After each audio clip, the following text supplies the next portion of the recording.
Chapter 2. San Luz. Rick Brant awoke slowly. For a moment he lay with eyes closed while he tried to identify the strange odor that smote his nostrils. It was a noxious combination of medicine, burnt matches, and ancient eggs.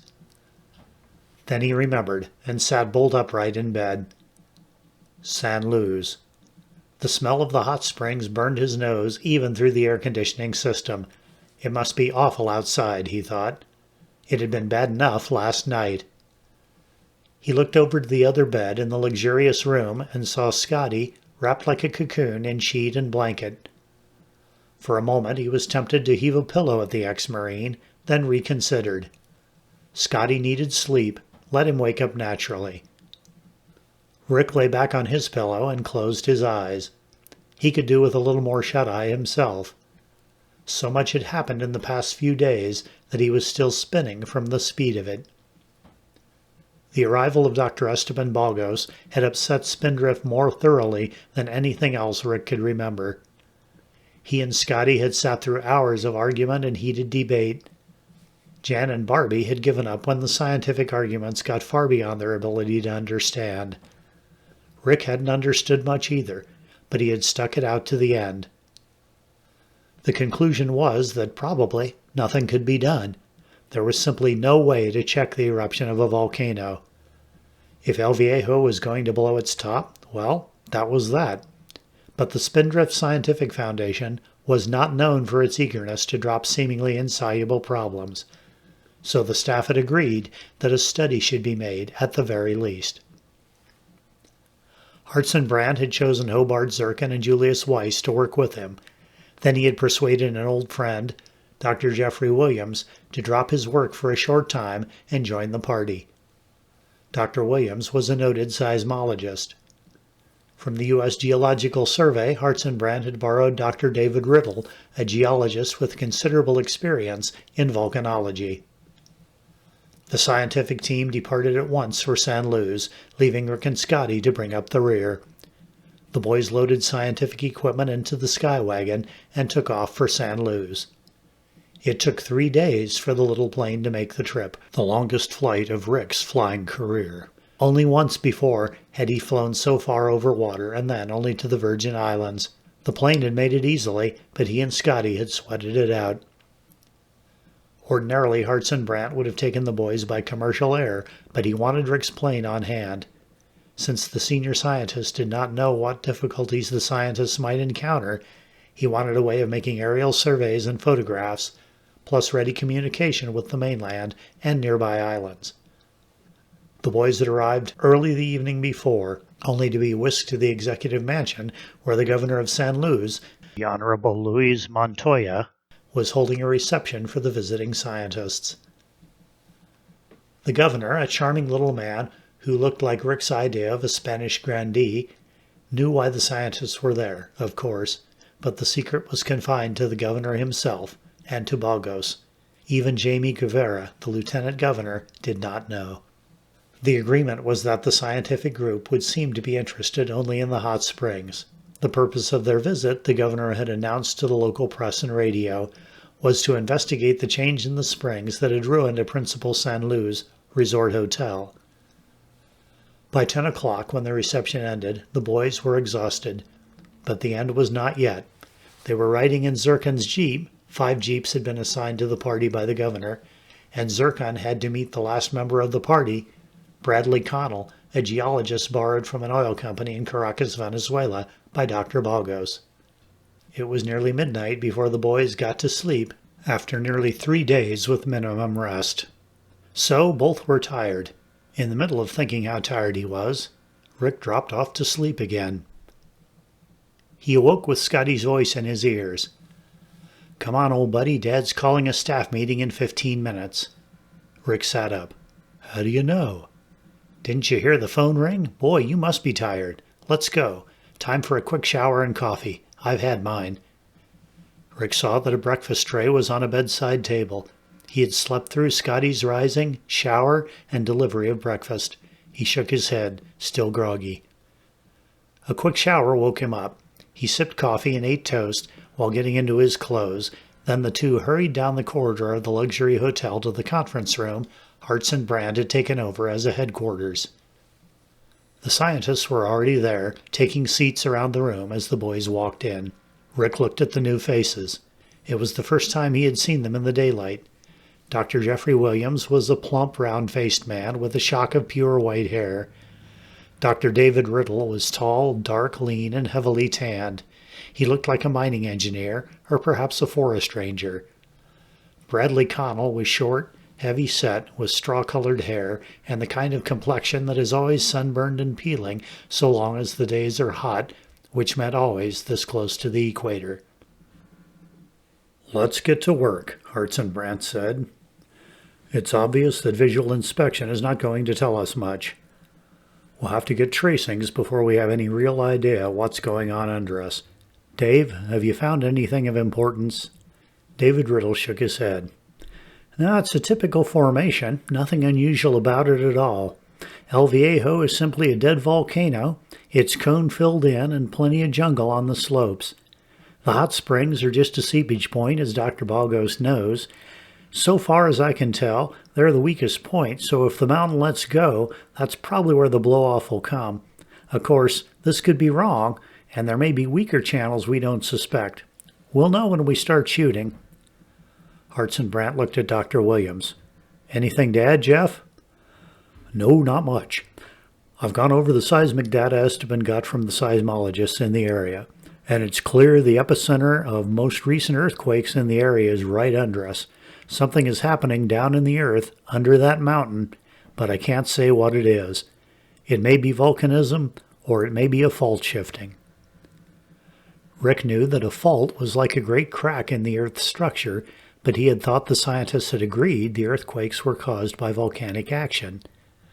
He asked, "Sir, doesn't the change in the springs mean something?" "Perhaps, Rick," Dr. Williams answered. "We don't really know. Dr. Balgos thinks it means a great deal, and I have respect for his opinions, but I'm only a seismologist. I have to depend on traces from earthquakes, and the traces tell us nothing but the single fact that something is going on far below." Hartson Brand nodded. "The answer will depend on more data, so today we'll start to collect it. Rick and Scotty brought apparatus, and the governor will supply us with dynamite and 2 experienced helpers, Ruiz and Honorario." "How do we split up?" Julius Weiss asked.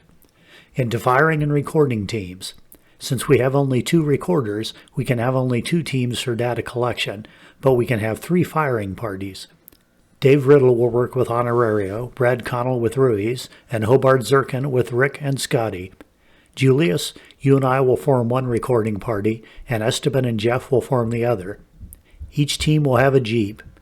Now, if you'll all gather around this model the boys made, we'll pick approximate locations for stations." The boys had brought the model with them. Now the group gathered around and discussed the best locations for both firing and recording parties. Dave Riddle was assigned a station on the slope of El Viejo near the town of Redondo on the north end of the island. Brad Connell was given a location on the northwestern slope, and Zirkin and the boys were shown a position on the west near the place where pumice, a foamy volcanic rock, was mined. Hartson Brand and Julius Weiss were to place one recording station on the east slope of the mountains, while Dr. Williams and Dr. Balgos were assigned a station on the northern coast. Hartson Brand handed a wrist chronometer to each team leader. Each team would also have a transit with which to take bearings for the purpose of locating the stations with precision. "The hotel restaurant has packed lunches for us," Hartson Brand stated. "If we get underway at once, we can start shooting at 1 o'clock. Let's try for 3 shots each this afternoon. Each firing team will move 1 mile into a clockwise direction between shots, and will need to space the shots 15 minutes apart. Hobart, you'll start shooting at 1, Brad at 1:15, Dave at 1:30. At 2, we'll start the cycle over again. That should bring us all back to the hotel by supper time." Big Hobart Zirkin clapped the boys on the shoulder. "Let's get going. Scotty, pick up our lunches. Rick will load the equipment." The 5 jeeps were lined up outside. Rick carried out a transit, the tripod slung over his shoulder, and found the 2 local helpers waiting. Ruiz was a short, swarthy man with gleaming white teeth and a Mexican-style sombrero. Honorario was only a little taller, and so thin a strong breeze looked as if it might blow him away. The two San Lucians greeted him courteously. "Buenos dias, senor." Rick knew enough Spanish to be equally polite. "Buenos dias, senores. ¿Cómo está usted?" The two switched to English. Rick hoped it wasn't a reflection on his Spanish accent, acquired at Whiteside High School the year before. "We are well, senor," Ruiz answered, and Honorario added, "We hope you'll enjoy San Luis, senor." Rick said that he expected to enjoy it very much indeed. He wondered if the two knew that their mountain was getting ready to blow its top. He asked, "Do you have the dynamite, amigos?" "In the shed, senor. Also the caps and detonators. If you will come, I will show you." Ruiz gestured towards a concrete shed that stood some distance away. "What was the shed used for?" Rick asked as they walked towards it. "It is a shed for a pump, senor. The pump is for the hotel's water, which must be brought up the hill from Calor." In a moment, Rick saw for himself. The pump was operating noisily. Along one wall were shelves, one of which contained 2 cases of dynamite and boxes of caps. On another shelf were 3 detonators. He selected one, then picked out 6 sticks of dynamite. He handled the stuff gingerly, even though he knew it was safe as so much soap. Dynamite, for all its explosive power, is stable stuff and difficult to set off by accident. The dynamite caps were much less safe, however. Each was packed carefully in its own protective wrapping, but Rick took no chances. He put each one in a different pocket. Then, feeling like a keg of gunpowder with a sputtering fuse, he walked back to the Jeep. Hobart Zirkin and Scotty came out of the hotel as he approached. "Stand back," Rick said grimly. "I may go off like the Black Tom explosion if you touch me." Big Hobart Zirkin chuckled. "Don't worry, Rick. If you do, we'll all go off with you. Would it make you happier if I carried the explosives?" Rick considered. "It doesn't matter," he said. "If the stuff goes off, we'll all go into orbit at the same time, and the Jeep will go with us. Let's go." Scotty looked at him curiously. "Where are the caps?" Rick patted his pockets one at a time. "One in each breast pocket and one in my watch pocket. Don't push me around, buddy. I'm loaded." Scotty grinned. "I'll keep my distance." The rest of the party was loading Jeeps now, too. Scotty hoisted the equipment and lunches into the back of the Jeep and got in with them. Rick climbed gingerly into the front passenger seat, and Zirkin got ready to drive. He handed Rick a map. "You navigate. Our first destination is marked with a cross. We start out on the road leading west from the hotel. That'll take us to the pumice works." "Okay," Rick began, but he never finished. The Jeep began to rock under him. For an insane instant, he thought it must have a perfectly silent motor. Then he realized Zirkin had not yet turned on the ignition switch. Sudden dizziness made him clutch at the seat, and instinctively he clapped an arm across his chest to protect the dynamite caps. He was vaguely conscious of yells from around him, and he struggled to sit up straight. His stomach was churning, and he felt nauseated. Zirkin let out a bellow like a wounded steer. From inside the hotel, Rick heard the sudden crash of shattering glass and gripped the Jeep seat tighter with his free hand. Then, as suddenly as it had come, it was over. He straightened up, still feeling dizzy. What happened?" he asked shakily. He heard Dr. Balgos. "A warning, my friends. The most serious one yet." He pointed up to where the peak of El Viejo loomed. "The old one must be working faster than I thought." But what was that?" Rick asked again, and at the same time was afraid that he knew. "Earthquake!" Zirkin boomed. He pointed. Rick stared. In a zigzag line across the hotel parking lot was a fissure, one that had not been there a minute before. The concrete gaped in widths varying from a crack to several inches. The earth had opened up.